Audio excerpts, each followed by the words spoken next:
est 16h30, l'heure des grosses têtes. De très très grosses têtes qui sont réunies aujourd'hui autour de Philippe Bouvard. Au coude à coude, le vainqueur et les trois vaincus des élections présidentielles. À la place du comique, Georges Marchais. Bonsoir. Ça va, ça va. Sur la chaise de l'invité qui n'est jamais venu et qui ne comprend pas très bien de quoi il s'agit, Jacques Chirac. Merci, merci. Le drapeau de la culture sera vissé dans le nombril de François Mitterrand. Et l'Académie française est représentée par son grand protecteur, Valéry Giscard d'Estaing. Tu parles, Charles. Je voudrais tout de suite préciser, n'arrête monsieur pas de causer, Bouvard, celui-là. que ce n'est pas, bien sûr, le président qui a accepté votre invitation, mais le citoyen candidat. Alors, vous êtes les seuls citoyens à vous déplacer avec des motards, à avoir une cocarde tricolore sur votre voiture, à hisser votre drapeau chaque fois que vous rentrez dans votre pavillon et à remonter les pentes de ski en hélicoptère. Ah, messieurs, je vous en prie. Ce que vient de dire Monsieur Marchais me paraît fondamental. C'est égal. Saint-Lazare. Écoutez, monsieur Chirac, soyez raisonnable. Enfin, vous êtes l'homme des romans policiers et Mitterrand, de la musique militaire. Hein alors, qu'est-ce que vous venez faire dans une émission culturelle? Monsieur Mitterrand, vous n'avez pas le monopole de la culture. Tiens, vous avez pas emmené votre bourgeoise et la pendule des grands-pères aujourd'hui, alors?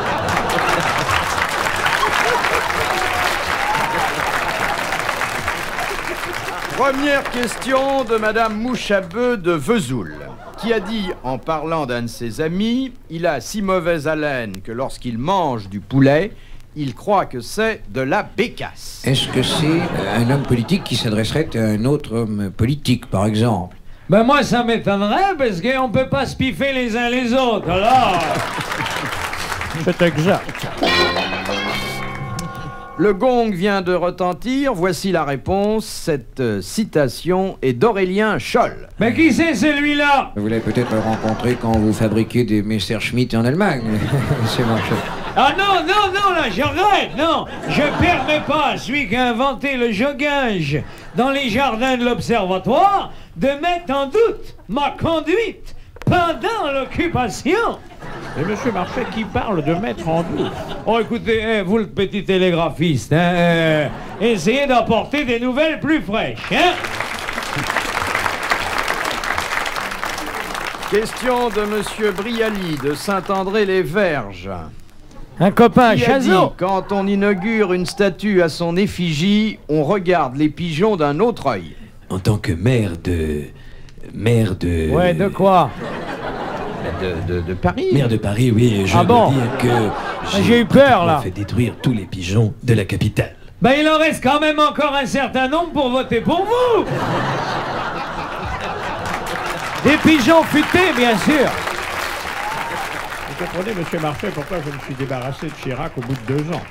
Écoutez, si vous permettez que j'élève un peu le niveau du débat, Oui, monsieur Bouvard, et je puis vais la répondre, voix aussi, quand on à entend. votre question. Hein je sais que c'est Winston Churchill qui a dit cela. Eh bien, très bonne réponse de François Mitterrand. Il y a de la triche. Je connais les réponses. Question de Madame Samovar de Calais. Ah, j'ai connu autrefois un samovar. C'était la branche à thé qui descendait des Barbès Rochechouart par l'escalier roulant. La dérelation. Qu'est-ce que l'étiquette interdit de faire aujourd'hui au Palais de l'Élysée? Ben, d'après ce qu'on dit, on n'a pas le droit d'attaquer les hors-d'œuvre avant que Giscard d'Estaing ait terminé son dessert. Je crois savoir aussi que le protocole de l'Élysée Il sait tout, interdit Mitterrand. dorénavant de fêter un anniversaire. Et parce qu'il paraît que ça fait un carat de plus à chaque fois. C'est faux et j'oppose un démenti C'est méprisant. un scandale. Enfin, monsieur, pas d'éclat. Ah, écoutez, monsieur Bouvard, rétablissons la vérité. Voulez-vous, je vais vous dire ce que le protocole interdit. On ne donne plus jamais de bal à l'Élysée, alors que monsieur Mitterrand doit s'en souvenir. Sous la Troisième République, on dansait au profit des malheureux chaque fois qu'il y avait une catastrophe. Non. Ouais, ben dites donc, alors maintenant, il y a de quoi refiler du boulot à 4 orchestres en permanence, alors. D'autant plus, monsieur Marchais, que vous m'avez promis la danse de Ségui au cas où je serais élu. Bien, pour être élu, monsieur Mitterrand, il faudrait que vous teniez votre dernier meeting à Lourdes. C'est bien vrai. Je suis d'accord avec Giscard d'Estaing. Question de monsieur Nicolas Jacques de Reims. Encore un émigré qui vient arracher leur billet de 500 francs aux Français.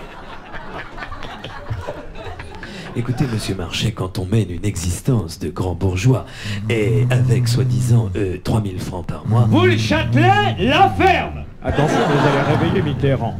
La ferme, c'est une question agricole. Ah bah il non, se réveille, tiens, il est Bon, temps. écoutez, si vous voulez, passons à une autre question. Taisez-vous, El Kabash. Mais je m'appelle pas El Kabash. Oui, ben pour moi, tous les journalistes s'appellent El Kabash.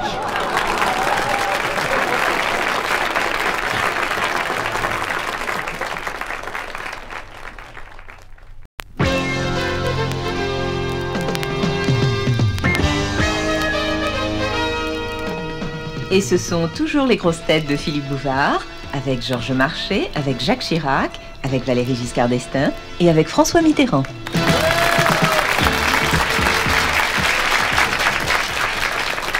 De monsieur Lévrier de Kaboul. Écoutez, laissez, je vous prie, de côté les pays frères. Vous auriez pu dire, monsieur Marchais, aussi les pays amis. Oui, mais non, les amis, on les choisit, la famille, on l'a subi. Que vous rappelle 1515. C'est l'heure de mon entrée chaque jour rue de Marignan dans ma permanence. Ben, vous auriez dû l'installer rue de Waterloo, hein? Du toujours comte le de mot Chambertin pourri, les Essarts, de Marchais. Ménil-le-Roi la Durite. Ah, c'est curieux, j'ai connu des Ménil-le-Roi, mais ils descendaient des La Rochefoucauld-Mortemart par l'escalier de service. Qu'avaient imaginé les Spartiates pour dissuader les soldats de trop manger et de devenir obèses? En tant qu'ancien Premier ministre, je puis vous dire que les Spartiates envoyaient leurs soldats faire leurs provisions dans les épiceries de Varsovie. Oh, écoutez, arrêtez votre char avec la Pologne, hein? Si, vos interventions intempestives, monsieur Marchais, ça ne peut plus durer. Mais dites donc, mais nous les communistes, on fait nos interventions uniquement avec les blindés. Vous êtes blindé, Mitterrand? Non? Eh ben alors, taisez-vous, oh.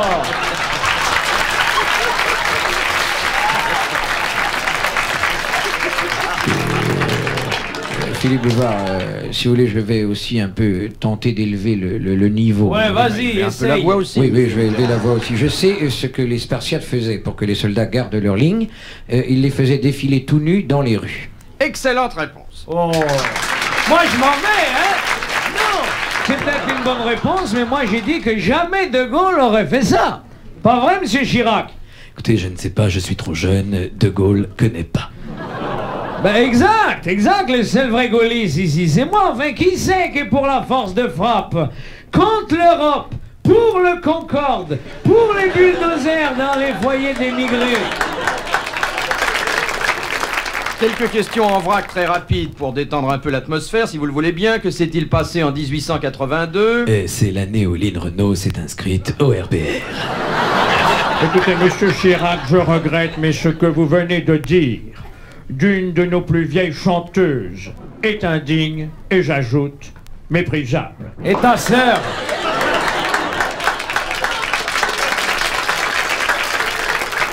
De monsieur Edgar Faure, retraité, rue de Grenelle, à Paris. Quel est le 18 trous le plus cher du monde? C'est le plateau d'Albion avec ses ogives à tête nucléaire. Bonne réponse de monsieur Marchais. Ah ben quand même. J'en ai trouvé une, dis donc. Georgette Dupont de la Courneuve. J'ai connu des Dupont à Nemours. Je vous en prie, la Courneuve, c'est mon affaire, hein? Ah, c'est exact. Car la question vous concerne, puisque cette dame demande qu'a-t-on dit à monsieur Marchais en 1941 pour qu'il court si vite à la gare du Nord afin de ne pas rater l'express de Düsseldorf? Eh bien, je sais ce c'est qu'on une a dit à question. monsieur Marchais ce jour-là. Intéressant. À vos marques.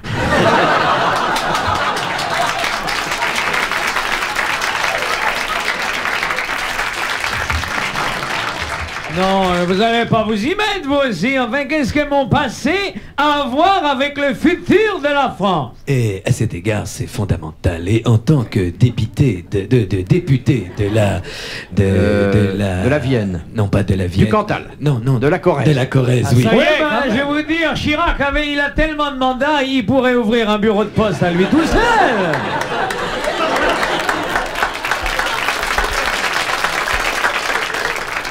Pour ma part, en ce qui concerne les diamants africains, je ne vois pas en quoi ils pourraient influer sur la conjoncture française. Ah non, là, écoutez, là, je regrette, hein, monsieur le président ou le citoyen candidat. Les diamants, c'est un présent, que je sache, et le présent, eh bien, c'est l'affaire de tous les Français. Eh bien, messieurs, je vous rends maintenant à vos épouses respectives. Je vous rends à Liliane, à Daniel, à Bernadette, à Anémone. Eh bien, je crois que j'ai eu raison de ne pas emmener la mienne. Moi, j'ai une question à poser à monsieur Giscard d'Estaing. Est-ce que madame Giscard d'Estaing est à l'image de la France? Ben oui, bien sûr, pourquoi? Ben, alors vous la rendrez dans l'état où on vous l'a confiée.